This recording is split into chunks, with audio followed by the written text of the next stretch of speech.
Hello everyone, welcome to the Cinéaste Cinema Club.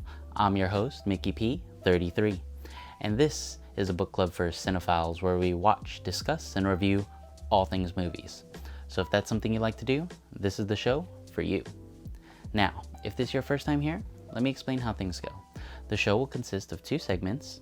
In the first part of the show, we do a mini spoiler-free review where we provide you with some interesting factoids about the film, and then we share our first impressions and overall thoughts and opinions. In part 2, we critique the film by going into the pros and cons based on our grading criteria, right over here, and then we share our final thoughts and rate the film. If you watch our live show on Twitch, we do a similar format, except at the end, we have our viewer interaction part, where you can discuss the movie in real time with me and share your thoughts and opinions on the film. Reviews will be posted to my YouTube channel every Friday at noon, and I'll be hosting the live show on my Twitch channel every Saturday at noon. If you want to know every time the review is out and when the live show starts, you can follow Mickey P33 on YouTube and Twitch. And if you want to join the Cinema Club and show your support, all you have to do is follow Cinéaste Cinema Club on Instagram, Twitter, and Facebook. There, you'll be able to suggest and vote on what movies we decide to watch, review, and discuss. We also keep you up to date with the latest movie news. And for you audio-only listeners, we're on Spotify and Google Podcasts and anywhere else you get your podcast content.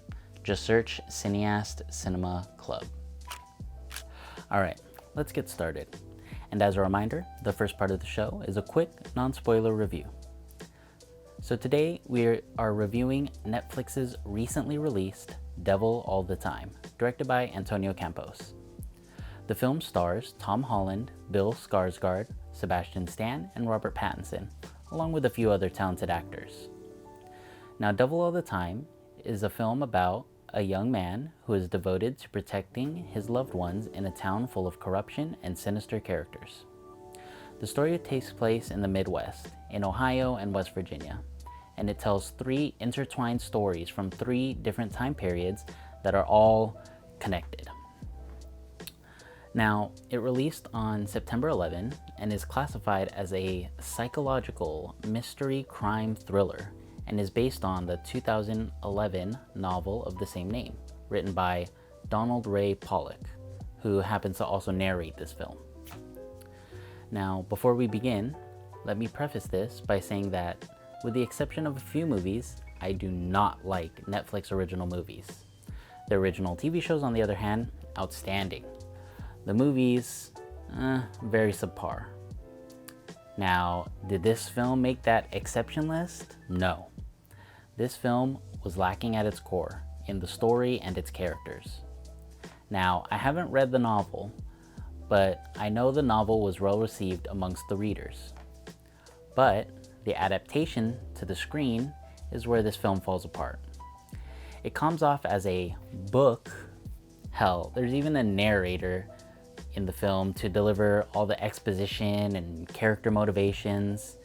We don't get to see that really through the actors. And as we all know, like the first comic book movies, stories from the page do not always necessarily translate well on screen if you don't adapt it to the new medium. The film shows a lot of pain and suffering that the characters go through, and as a viewer, you experience it with them, but not in the way you think. Instead, it's because you have to sit through this slowly paced and mundane story. While watching, you really feel the 2-hour and 18-minute runtime and are praying for it to end. After 45 minutes of slow, uninteresting backstory, we are finally introduced to the main story of the film with Tom Holland's character, Arvin. And with Act 2, you would expect the plot to thicken, but the story stayed stagnant throughout the remainder of the film. Even having the mystery of how these three stories were connected did not help the film at all. It didn't hook me into the story, but on the contrary, it made me confused as to what was going on and how the story was unfolding.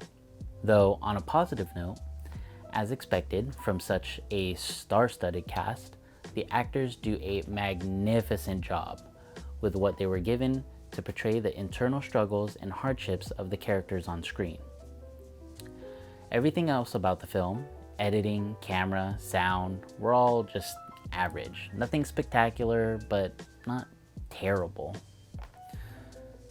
So who is this movie for? I would say anyone who has read the novel would probably like it, but otherwise, the average movie watcher would probably fall right asleep if they were forced to watch this film. So actually, I guess I would recommend this film to anyone who has difficulty sleeping. Just pop this on and you'll be passed out in no time. Alright, with all jokes aside, do I recommend this film? Obviously not. I wish I could somehow get the 2 hours back from watching that film. And my question of the day to you is, do you like any of Netflix's original content? Let me know down below. Now, let's move on to part 2, where we do a deep dive into what I think the movie does well and what it could have improved on. From here on out, we're headed into spoiler territory. So, if you haven't seen the film yet, turn back now. Go watch the film and then come back for part 2 to see my breakdown of the film. Now let's begin. Alright, let's talk spoilers. There isn't much to say here besides going in depth on what was already mentioned in part 1. Again, the story was terribly paced, very slow. We aren't introduced to the main story until 45 minutes into the film.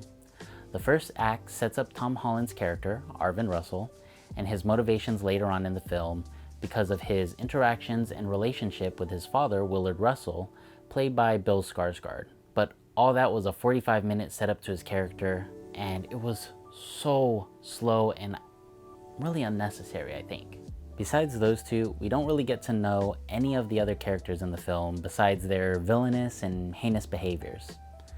We get little to no character motivation as to why they act the way they do, and any motivations are just told through the narrator and not really shown through the backstory. Once we get into Act 2, the story becomes a little bit clearer as to what's going on, and once we do, all the mystery is gone. When Arvin realizes that the reason for his cousin's death was caused by Reverend Teagarden, played by Robert Pattinson, you immediately see where the story is going to end. Arvin killing everyone for being corrupt. Even though we don't know how Jason Clarke's character, Carl Henderson, and Sebastian Stan's Deputy Bodecker will interact with Arvin, we know that because they're corrupt, he'll eventually meet them and kill them. Again, the biggest issue is that the film is poorly adapted by coming off like a book. The screenplay of the film was done by the director himself, Antonio Campos, along with his co-writer, Paulo Campos. Antonio hasn't written or directed much, and you can really tell with this film. Thankfully, the cast was full of talented actors. It made the film at least that much more bearable to suffer through. Now, Tom Holland, wow, what an amazing actor. He shows us that he is so much more than a superhero actor and brought substance and showed the internal struggles of his character. And Bill Skarsgard, who plays his dad, does the exact same when we're introduced with him and actually involved with his story in the majority of Act 1. Now, Sebastian Stan and Robert Pattinson also put on terrific performances with what little backstory they had. Like I said in part 1, the basics of the film like cinematography, editing, sound design were all just average and did nothing to help the film stand out. Now, Danny Bensi and Sonder Jurians both worked on the music of the film. They've worked together on Ozark, The OA, and Fear the Walking Dead. But just like the director, they have very little film experience, and you can tell. Again, average. Even the cinematographer, Laurie Law Crawley, only has a few film credits under his belt, the majority on television shows and some shorts. The editor and production designers, they also have very few credits in film, with most of their work in television. And all of those inexperiences with film, I believe, is what was a big hindrance to making this film what it could have been, which is something a lot better, but instead it was subpar. Overall, the film was very subpar and poorly adapted to work on screen. I think this film could have done a lot better. It had so much potential. I think they just needed to have more experienced and the right crew behind the film, because the actors were outstanding in this film. With that being said, here are my final scores for each of the categories, and that brings my final score for The Devil All the Time to a measly 5.4 out of 10. So, if you've read the novel and watched the movie, let me know what you thought. If you've made it this far, thank you all so much for watching and supporting the show. It really means a lot to me. Remember, you can join the Cinéaste Cinema Club and stay up to date with what movies we're reviewing. All you have to do is follow Cinéaste Cinema Club on Instagram, Facebook, and Twitter, where you can suggest and vote on what movies we watch and stay informed with the latest movie news. Also, don't forget, come watch the reviews every Friday and Saturday on YouTube and twitch.tv at MickeyP33. There you can share your thoughts and discuss the film with me. And don't forget to listen to the audio-only podcast version on Spotify and wherever else you get your podcasts by searching Cinéaste Cinema Club. Again, all social media links are shown throughout the video and are also in the description links below.